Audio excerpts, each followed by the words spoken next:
Bismillahirrahmanirrahim. Assalamualaikum warahmatullahi wabarakatuh.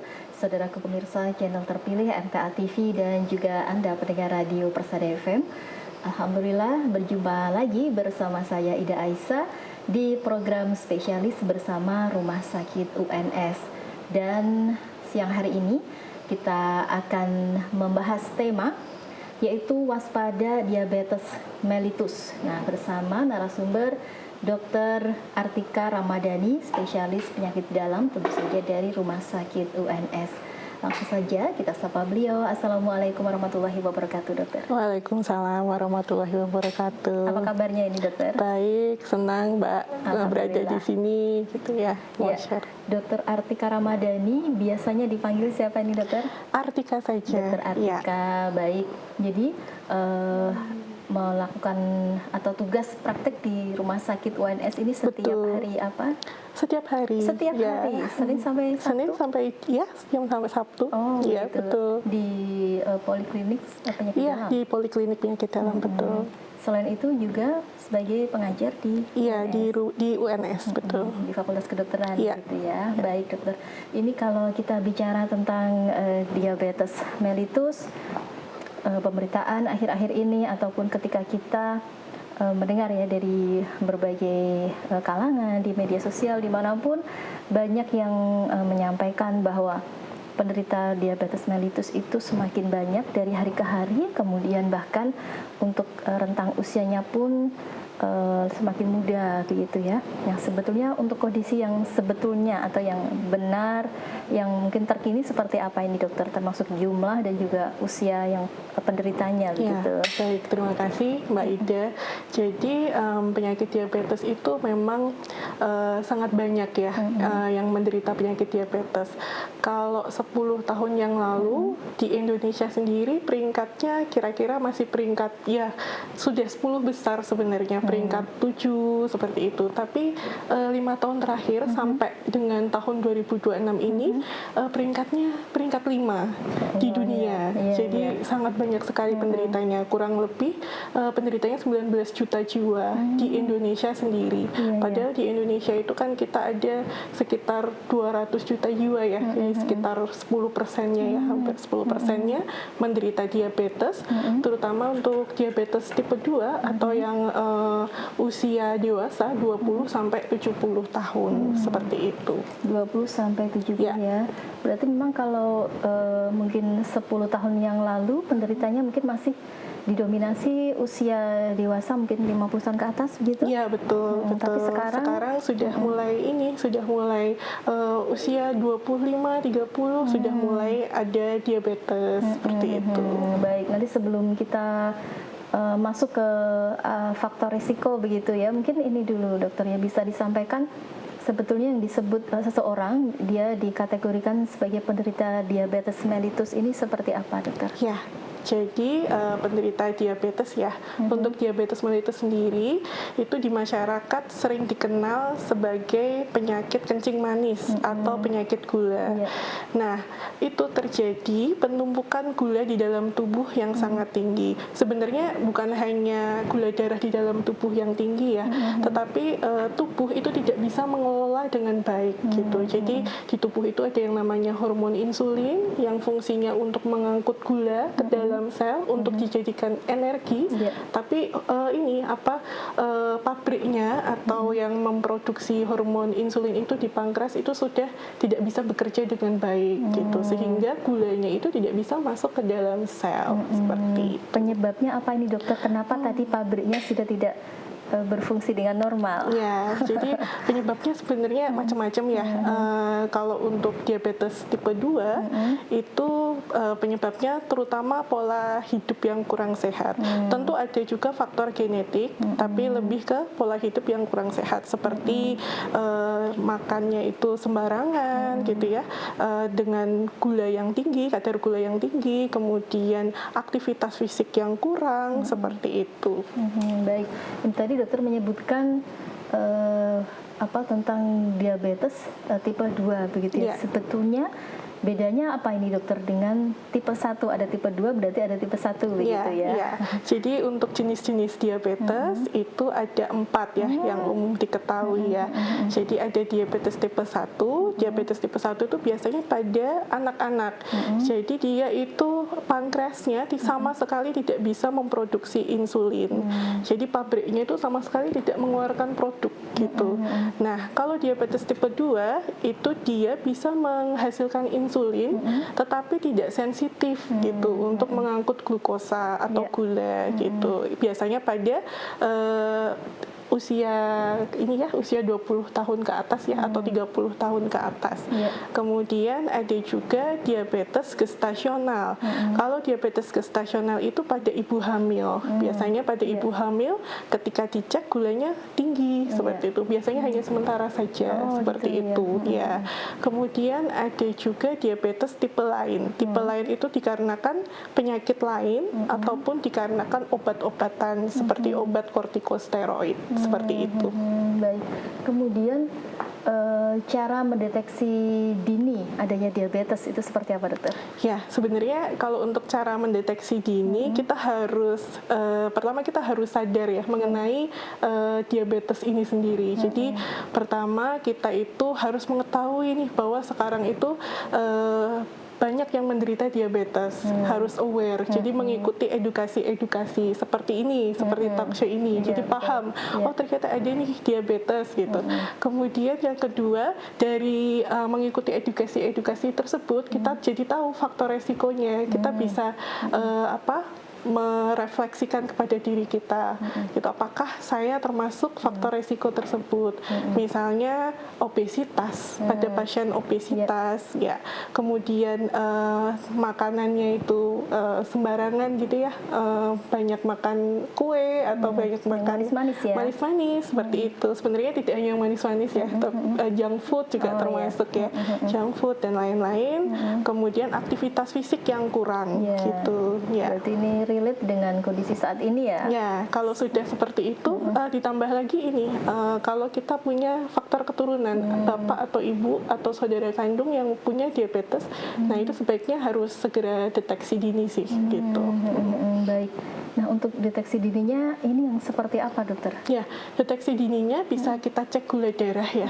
Biasanya itu kan kalau di perusahaan-perusahaan itu kan ada medical check up gitu ya.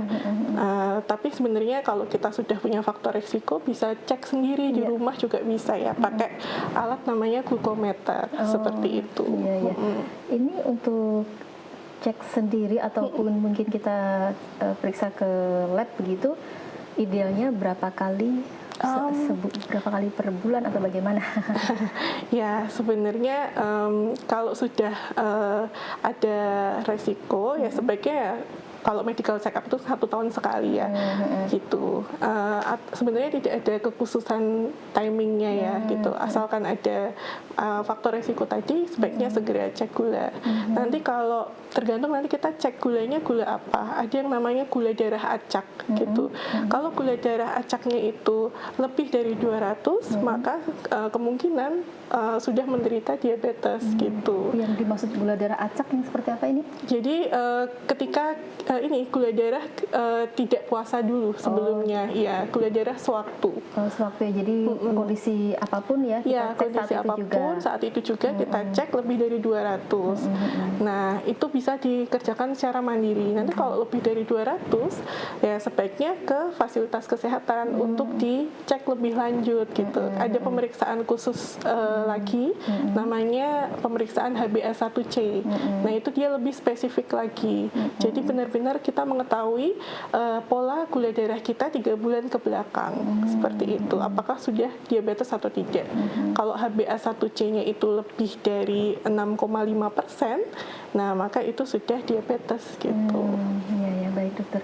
Nah ini terkadang ini seseorang tidak menyangka bahwa dirinya termasuk kategori diabetes begitu. Kemudian ketika memeriksakan diri kaget begitu kan. Nah, sebetulnya ada nggak sih dokter gejala awal begitu yang bisa disadari oleh seseorang bahwa oh ini nih tanda-tanda diabetes nih gitu? Ya memang di situ letak apa ya, harus deteksi dininya gitu, harus kewaspadaannya karena memang penyakit diabetes itu ada yang bergejala, ada juga yang tidak bergejala gitu. Dari penelitiannya itu 3 orang sakit diabetes, ada 1 orang yang tidak sadar bahwa dirinya mengidap diabetes karena tidak adanya gejala seperti itu. Untuk gejalanya sendiri kalau masih awal-awal biasanya ada gejala klasik namanya. Gejala klasik itu pasien namanya ada 3P ya. Jadi poliuri, polidipsi, kemudian polifagi. Ya, poliuri itu sering kencing gitu ya, terutama pada malam hari. Kemudian polidipsi dia sering haus seperti itu. Kemudian polifagi dia sering merasa lapar seperti itu. Kemudian ditambah lagi penurunan berat badan tanpa sebab yang jelas dan mungkin badannya lemas, kesemutan, pandangan kabur seperti itu. Ya, baik. Ini tadi meskipun dia sering haus, sering lapar, tapi di sisi lain justru terjadi penurunan berat badan ya. Betul. Gitu ya. Ini mungkin bisa dikatakan mungkin agak membedakan ketika pada seorang perempuan yang ini ya mau menstruasi kan kadang seperti itu juga ya, gampang lapar, mungkin pengen minum yang banyak seperti itu. Bedanya memang mungkin supaya tidak membuat ini gimana dokter, yang tidak takut atau khawatir dengan gejala atau dengan rasa yang sama, misalnya tadi ya sama-sama gampang lapar tapi ternyata kan ada juga yang memang orang yang ini tadi. Ya, biasanya ini kalau pada pasien diabetes berat badannya turun itu karena ya memang itu tadi insulinnya itu tidak bisa memasukkan gula ke dalam sel. Jadi selnya itu mengirimkan sinyal ke otak sehingga lapar seperti itu. Saya rasa berbeda dengan ketika kita menstruasi gitu. Kalau menstruasi kan mungkin rasa tidak nyamannya itu kan hanya dalam waktu singkat gitu ya. Tapi kalau pada pasien diabetes itu biasanya ya dalam waktu yang lama seperti itu. Lebih dari seminggu sudah selesai mens mungkin masih seperti itu terus gitu. Masih sering kencing, kemudian sering lapar, berat badan malah turun gitu. Baik dokter. Nah kemudian ini tadi tentang pola makan kan salah satunya adalah junk food, kemudian juga yang manis begitu ya dokter ya. Nah kemudian kalau untuk kita lihat kondisi saat ini dengan banyak minuman kekinian atau jajanan-jajanan yang mengandung garam yang tinggi, ini berarti memang juga meningkatkan risiko itu dokter? Iya betul sekali. Ya makanan kekinian sekarang kan manis-manis semua, tepung-tepung semua seperti itu. Kemudian minuman apalagi ya minuman sudah proses food ditambah gulanya sangat tinggi gitu. Tentunya juga menjadi risiko gitu. Makanya pada sekarang ini ya usia 30, 40 itu sudah sudah ada gejalanya seperti itu. Baik dokter. Nah kemudian bagi seseorang yang memang dia sudah dikategorikan menderita diabetes begitu, nah ini bagaimana cara mengendalikannya dokter? Ya, jadi untuk mengendalikan sudah terkena diabetes ya, itu mengendalikannya sebenarnya ada 5 pilar ya, 5 pilar tata laksana diabetes ya. Yang pertama edukasi itu tetap masuk ke dalam tata laksana diabetes ya. Edukasi itu dari segi pasien aktif untuk mencari informasi gitu ya. Jadi ya seperti ini tadi talk show, mendengarkan talk show, mendengarkan penyuluhan. Selain untuk mendapatkan ilmu yang baru juga untuk refreshing juga gitu, seperti itu. Kemudian yang kedua itu aktivitas fisik ya, aktivitas fisiknya harus optimal seperti itu. Jadi olahraga gitu ya. Kemudian yang ketiga pola makan yang baik gitu. Kemudian yang keempat minum obat-obatan yang sudah dianjurkan dokter secara teratur. Ya, kemudian yang kelima itu kita kontrol gula berkala. Kontrol gula berkala ya, baik. Nah dokter, ketika mungkin seseorang ya sudah mungkin melakukan ini secara rutin, kemudian dia merasa agak enakan atau mungkin aduh kok ini ya apa kayak jenuh gitu ya harus dengan seperti ini terus. Nah, kemudian dia sudah mulai lagi dengan apa ya pola hidup sebelumnya begitu. Ini ada bahayanya ini apa saja dokter kalau memang tidak terkendali begitu? Ya, jadi kalau untuk gula yang tidak terkendali, kalau gulanya terlalu tinggi, itu bisa menyebabkan namanya krisis hiperglikemi. Jadi kadar gulanya itu sangat tinggi, biasanya di atas 250, di atas 300 dengan gejala-gejala yang sudah berat. Gejala beratnya itu bisa sesak nafas ataupun kesadarannya menurun, cenderung ngantuk terus gitu, sulit dibangunkan, seperti itu. Ya, seperti itu. Jadi ya saran dari saya ya tetap harus 5 pilar tersebut tetap obatnya tetap dijalankan, tentunya ditambah dengan aktivitas fisik yang optimal, olahraga 30 menit dalam waktu seminggu dikali 3 gitu, kemudian dietnya juga yang baik gitu. Baik. Kemudian dari diabetes ini apakah bisa terjadi komplikasi menuju ke penyakit lain, dokter? Iya, bisa, tentu saja bisa. Komplikasi dari diabetes itu ada 2, jadi bisa dikelompokkan 2 ya. Jadi ada kelompok yang mengenai pembuluh darah besar atau makrovaskular, ada juga yang mengenai pembuluh darah yang kecil atau mikrovaskular. Untuk yang komplikasi makrovaskular biasanya bisa komplikasi ke jantung, ke pembuluh darah ya, kemudian juga ke otak, syaraf otak seperti itu, kemudian di kaki juga bisa. Kemudian untuk pembuluh darah kecil itu bisa ke mata, ke ginjal, ke saraf-saraf tepi seperti itu. Biasanya kalau saraf-saraf tepi itu pasien keluhannya kesemutan seperti itu atau nyeri di kaki, kebas seperti itu. Berarti kalau ada orang yang sampai gagal ginjal kemudian melakukan cuci darah itu berarti juga memang rentetannya dari diabetes ini? Belum tentu, bisa diabetes yang memperberat gagal ginjal ataupun sebaliknya. Baik. Ya, nanti dibahas lebih lanjut di sesi yang kedua. Kita beristirahat dulu. Pemirsa dan juga pendengar dimanapun Anda berada, tetap bersama kami di program spesialis bersama Rumah Sakit UNS. Kami akan segera kembali setelah beberapa informasi berikut ini.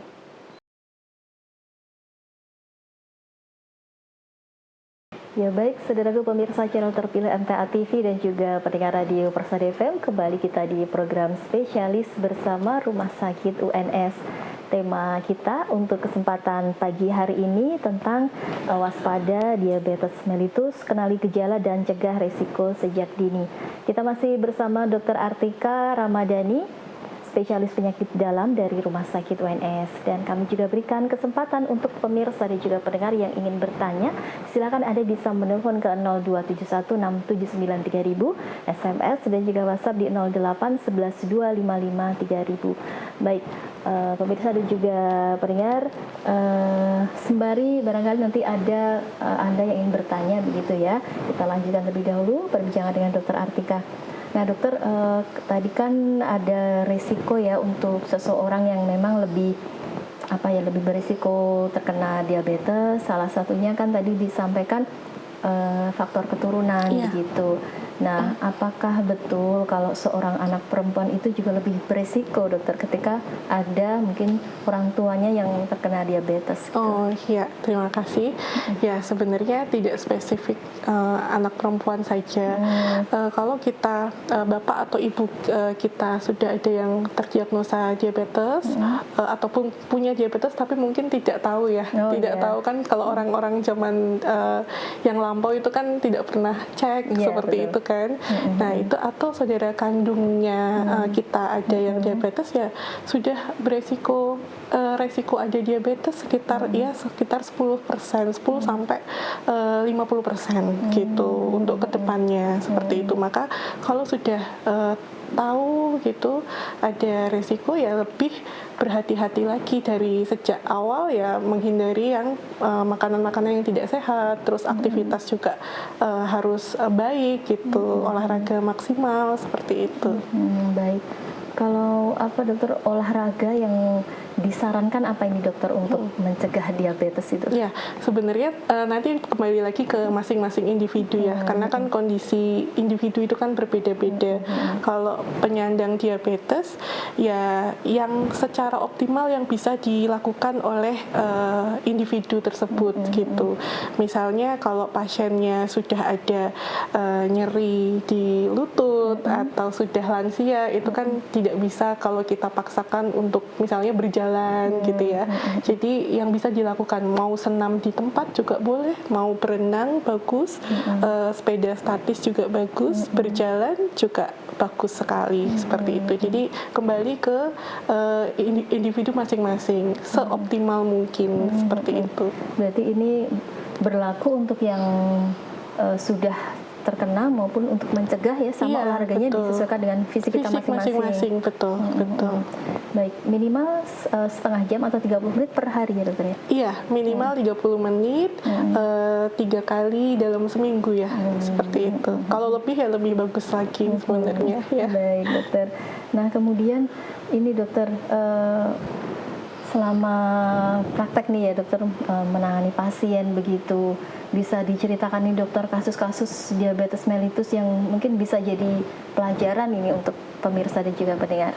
Ya, yang biasanya ya pasien yang banyak itu ya pasien-pasien udah usia tua ya, usia lanjut seperti itu. Berapa, 60 tahun ke atas atau? Iya ada, ya banyak 60 tahun ke atas. Akhir-akhir ini 40 tahun ke atas juga sudah banyak pasien-pasiennya. Biasanya ada yang sedikit denial ya. Jadi ya saya mungkin gitu. Ya padahal saya ini apa namanya, saya nggak mungkin punya ini gula gitu, tapi ternyata ketahuannya biasanya itu ketika medical check up itu biasanya itu kok gulanya tinggi seperti itu. Ternyata setelah digali lagi ya itu tadi kembali ke gaya hidupnya kurang baik atau sudah masuk dengan misalnya serangan jantung atau penyakit ginjal, ternyata dicek gulanya tinggi, padahal selama ini saya nggak ada sakit gula gitu merasanya seperti itu. Karena memang tidak pernah cek gitu ya? Iya, dan kalau penyakit gula itu kan tidak mungkin munculnya secara tiba-tiba, pasti proses itu dalam waktu yang lama gitu, bertahun-tahun. Nah itu mungkin tidak pernah cek, kemudian yaitu mengabaikan gejala-gejala yang ada seperti itu. Baik, dokter, kemudian ini tadi kan cara pengobatan atau untuk bagi yang sudah terkena itu setidaknya ada 3 pola, ada 5 pilar tadi ya, ada edukasi dan sebagainya. Salah satunya kan ini minum obat-obatan secara teratur ya, obat-obatan dari dokter begitu.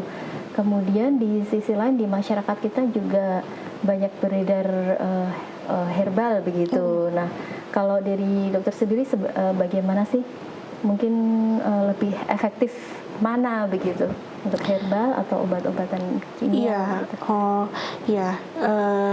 Jadi sebenarnya untuk terapi diabetes itu bisa dengan diet ya. Pertama dengan diet ya, dengan diet yang baik seperti itu. Tapi kalau dengan diet saja itu pasti tidak terkontrol, biasanya kita kombinasi dengan obat gitu. Untuk diet itu biasanya kalau pada pasien baru prediabetes itu, jadi belum masuk ke fase diabetes, nah kita sarankan ini gaya hidupnya diperbaiki gitu, dietnya diperbaiki seperti itu. Nah nanti kalau tidak bisa dengan diet, kita kombinasi dengan obat tadi, obat minum seperti itu. Nah kalau dengan obat minum itu masih belum optimal ya, belum optimal, nah maka kemungkinan kita menambahkan dari insulin luar gitu, dari yang dinamakan insulin itu, yang disuntik. Betul, disuntik. Nah itu sebenarnya kita harus monitor berkala. Nanti bisa saja sampai di satu titik gula kita sudah stabil gitu. Nah, gula kita sudah stabil bisa secara bertahap kita kita turunkan seperti itu. Misalnya stabil dengan diet saja, atau stabil dengan obat minum saja, atau stabil dengan insulin. Kalau untuk herbal, nah itu harus ada penelitiannya gitu, karena beberapa itu memang kita tidak tahu kandungannya itu di dalam situ ada apa. Banyak yang kandungannya itu berupa kortikosteroid. Nah, kortikosteroid itu justru akan menaikkan gula gitu, membuat gula tidak stabil seperti itu. Atau mungkin ketika dikombinasikan dengan obat atau dengan itu ternyata tidak baik seperti itu. Baik dokter. Tadi dokter menyebutkan tentang prediabetes ya. Iya. Belum dijelaskan tadi dari awal. Apa itu prediabetes dokter? Ya, jadi prediabetes itu adalah gula di dalam tubuh sudah naik, tetapi belum sampai ke rentang diabetes gitu. Jadi kalau kita tadi kan kalau untuk penyakit diabetes gulanya itu di atas ini ya, kalau gula darah puasa itu di atas 126. Kalau pada prediabetes kita cek gula darah puasanya itu di rentang 120 sampai 125 seperti itu, di bawah 120 normal. Kemudian untuk kalau kita cek HbA1c tadi pengecekan khusus gula yang lebih presisi lagi itu kalau diabetes itu kan di atas 6,5%. Nah, kalau prediabetes itu di rentang 5,7% hingga 6,4%. Di bawah 5,7% itu normal. Jadi sebenarnya kalau mau gampangnya itu ada traffic light itu, mengingat traffic light merah, kuning, hijau. Kalau hijau itu masih sehat, tidak ada diabetes. Kemudian kuning itu perlu waspada, prediabetes. Nah, kalau merah berarti ya sudah diabetes, harus kita kelola dengan baik seperti itu. Baik. Dan kalau yang disampaikan dokter tadi sebelumnya berarti memang seorang yang sudah terkena diabetes itu sebetulnya juga bisa membaik ya untuk kadar gulanya. Bisa stabil gitu. Jadi memang istilahnya tidak sembuh ya. Istilahnya di diabetes itu tidak sembuh, tetapi kondisi remisi atau kondisi stabil gitu. Biasanya kita cek secara berkala minimal 3 bulan ya, gula darahnya stabil, HbA1c-nya kalau untuk targetnya itu berbeda. Jadi kalau targetnya itu di bawah 7%. Tadi kan untuk diagnosa itu kan di atas 6,5% ya. Nah, untuk target pengobatannya HbA1c itu di bawah 7%. Nah, itu bisa kita katakan stabil gitu. Kalau minimal 3 bulan berturut-turut. Oh ya, 3 bulan berturut-turut ya. Jadi memang istilahnya remisi ya, bukan sembuh. Bukan sembuh sih sebenarnya ya. Jadi kalau remisi itu masih ada ini, kalau api itu ya, kalau api itu masih ada baranya gitu. Jadi iya betul. Jadi harus dipertahankan seperti itu. Ini kan sekaligus warning begitu ya, supaya kita tidak menyepelekan kondisi tubuh kita. Iya gitu. betul. Terus hati-hati. Iya, jangan mentang-mentang gulanya sudah bagusnya 3 bulan, 6 bulan, terus makannya sembarang lagi, terus aktivitasnya banyak rebahan gitu. Baik dokter. Kemudian apakah betul ini dokter kalau untuk diabetes itu juga salah satu faktor pemicunya itu karena stres gitu dokter? Betul. Ada sih, ada andil dari stres juga itu ada. Makanya disarankan kan ya istirahat tetap harus cukup seperti itu. Kalau mungkin penjelasannya seperti apa dokter? Kenapa bisa disebabkan oleh stres ini tadi? Ya, itu kaitannya dengan ini sih, dengan hormon, kemudian dengan sinyal-sinyal yang ditangkap oleh otak. Ya, itu yang mengganggu produksi hormon insulinnya itu, atau mengganggu sensitivitas dari insulinnya tersebut seperti itu. Nah, ini tadi makanya ketika kurang beristirahat ini juga bisa memicu stres begitu ya. Memicu gulanya melonjak. Gitu ya. Baik. Baik dokter, kemudian ketika ada di antara anggota keluarga kita yang sudah terkena diabetes begitu, untuk mendampingi dengan cara yang baik itu seperti apa dokter, supaya dia juga tidak merasa sendiri kemudian down yang mungkin bisa menambah parah kondisinya gitu? Ya, peran keluarga tentu sangat penting ya, harus tetap disemangati gitu, kemudian bersama-sama dalam dalam menjalani pengobatan, maksudnya olahraga bersama-sama bersama gitu kan ya. Kemudian mulai makan makanan sehat bersama-sama, dibiasakan di keluarga, kemudian rekreasi juga penting bersama keluarga seperti itu. Iya, baik. Kemudian kalau untuk penderita diabetes ini ada nggak sih pantangan utama yang benar-benar harus dihindari begitu, dokter? Pantangan utama yang harus dihindari ya ini tadi dari gaya hidup, ya kembali lagi ke gaya hidup sebenarnya. Ya, jadi diet ya. Jadi kalau pada pasien diabetes itu dianjurkannya untuk diet yang baik ya. Jadi satu piring itu itu seperempat karbohidrat gitu. Yang dianjurkan kan karbohidrat yang kompleks. Karbohidrat kompleks itu dia penuh serat, penuh mineral, vitamin. Contohnya misalnya nasi merah gitu, atau dengan biji-bijian seperti itu. Kemudian yang seperempatnya lagi protein dan lemak gitu. Seperempat piring protein dan lemak itu yang disarankan. Kalau daging itu daging putih ya, atau ayam seperti itu. Ayam, ikan, kemudian dari protein nabatinya tempe, tahu masih sangat bagus seperti itu. Kemudian setengah piringnya itu kita anjurkan sayur-sayuran gitu. Jadi memang porsinya sih yang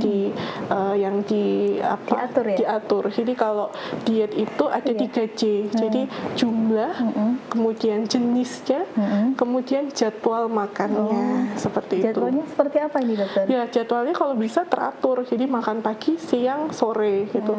Karena apa? Karena nanti hormonnya biar nggak bingung gitu. Kalau makannya sembarangan kan hormon keluar terus sepanjang hari gitu kan gitu jadwalnya. Kemudian untuk makan malam kalau bisa ya sebelum jam 7 malam itu sudah tidak makan gitu. Setelah itu seperti itu.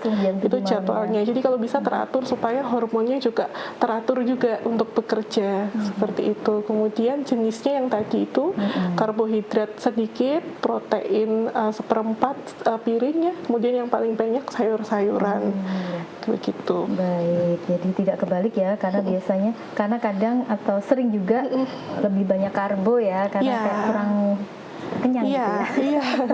Ya, nah untuk mengatasi kurang kenyangnya itu kita masih bisa makan snack gitu. Jadi snack di antara makan pagi dan makan siang, atau makan siang ke makan sore gitu. Nah, snack yang dianjurkan itu ya tadi itu kembali sayur-sayuran ya. Jadi sop atau mungkin sayur rebus itu Bukan boleh. gorengan Jadi ya, dokter ya? iya, jadi snacknya bukan gorengan. Snacknya bukan gorengan, bukan kue gitu, tapi lebih ke sayuran, kemudian untuk mengganjal rasa lapar saja.